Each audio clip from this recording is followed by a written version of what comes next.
Assalamualaikum warahmatullahi wabarakatuh. Perkenalkan, nama saya Naila Alisa Salsabila dengan NIM D0512311083. Dalam kesempatan kali ini saya akan menyampaikan sebuah video edukasi untuk kelas fisika bangunan saya. Nah, untuk materi pertama langsung saja saya masuk, yaitu fisika dari panas. Ya, materi yang pertama yaitu heat and temperature atau panas dan suhu. Jadi, panas adalah perpindahan energi panas dari satu sistem fisik ke sistem lain, atau dari satu wilayah dalam sistem fisik ke wilayah lain. Energi panas adalah bentuk energi berupa panas atau kalor yang diperoleh dari berbagai sumber. Secara alami, energi panas yang bisa berpindah dari tempat yang memiliki suhu yang lebih tinggi ke tempat yang mempunyai suhu lebih rendah. Suhu adalah panas dinginnya suatu benda atau derajat panas suatu benda. Dalam fisika, suhu didefinisikan sebagai parameter yang mengukur tingkat energi kinetik rata-rata dari partikel-partikel yang membentuk suatu benda. Terus materi kedua adalah perpindahan panas. Kalor adalah energi yang dapat berpindah dengan 3 cara, yaitu konduksi. Konduksi adalah perpindahan kalor tanpa disertai perpindahan partikel zatnya.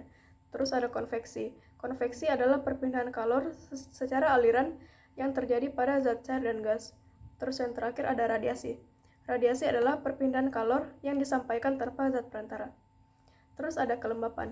Kelembapan adalah konsentrasi uap air yang ada di udara. Uap air, bentuk air yang berbentuk gas, umumnya tidak terlihat oleh mata manusia. Kelembapan menunjukkan kemungkinan adanya presipitasi, embun atau kabut. Kelembapan tergantung pada suhu dan tekanan sistem yang diinginkan. Tinggi rendahnya kelembapan udara di suatu tempat sangat bergantung pada beberapa faktor, yaitu suhu, tekanan udara, angin, kuantitas dan kualitas penyinaran dan vegetasi. Terus yang terakhir ada angin atau pergerakan udara atau airflow. Angin adalah pergerakan udara dari daerah yang bertekanan tinggi ke daerah yang bertekanan rendah. Pembentukan arah angin terjadi karena perbedaan tekanan udara di dua tempat berbeda. Aliran air berasal dari tempat yang memiliki tekanan udara yang tinggi menuju ke tempat yang bertekanan udara yang rendah. Terus selanjutnya adalah thermal comfort. Thermal comfort itu kondisi di mana seseorang merasa nyaman dengan lingkungan termalnya, tidak terlalu panas atau terlalu dingin. Faktor-faktor seperti suhu udara, kelembapan, gerakan udara, dan pakaian dapat memengaruhi tingkat kenyamanan termal seseorang. Perasaan nyaman termal penting untuk produktivitas, kesehatan, dan kesejahteraan, terutama di lingkungan, dalam ruangan di mana orang menghabiskan sebagian besar waktu mereka.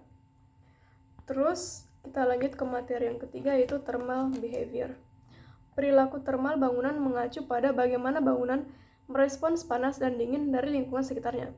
Ini mencakup faktor-faktor seperti isolasi termal, pencahayaan alami, penggunaan bahan bangunan, dan sistem pendinginan atau pemanasan. Perilaku termal yang baik dapat meningkatkan kenyamanan penghuni serta efisiensi energi bangunan. Beberapa hal yang perlu diperhatikan untuk mendapatkan perilaku termal yang baik di bangunan meliputi: yang pertama ada isolasi termal yang efektif untuk mencegah kebocoran panas. Yang kedua ada pemilihan bahan bangunan yang tepat dengan konduktivitas termal yang rendah. Desain bangunan yang memperhitungkan orientasi matahari dan ventilasi alami. Penggunaan teknologi energi terbaru seperti panel surya dan penggunaan material bangunan yang memiliki inersia termal untuk menahan perubahan suhu eksternal. Terus lanjut ke materi yang terakhir, yaitu thermal design passive controls. Adalah pendekatan dalam merancang bangunan yang mengandalkan fitur-fitur arsitektural dan bahan bangunan untuk mengatur suhu dalam bangunan tanpa menggunakan perangkat mekanis, seperti pendingin udara. Ini termasuk pemilihan material yang tepat, orientasi bangunan, ventilasi silang, pencahayaan alami, dan penyerapan panas alami. Tujuannya adalah untuk meningkatkan kenyamanan termal tanpa mengandalkan peralatan energi intensif. Perlu mempertimbangkan faktor-faktor seperti penggunaan tanaman untuk penyerapan panas, desain atap yang memungkinkan ventilasi alami, dan pemilihan jendela yang efisien energi untuk memaksimalkan penggunaan cahaya matahari dan mengurangi panas yang masuk dalam bangunan.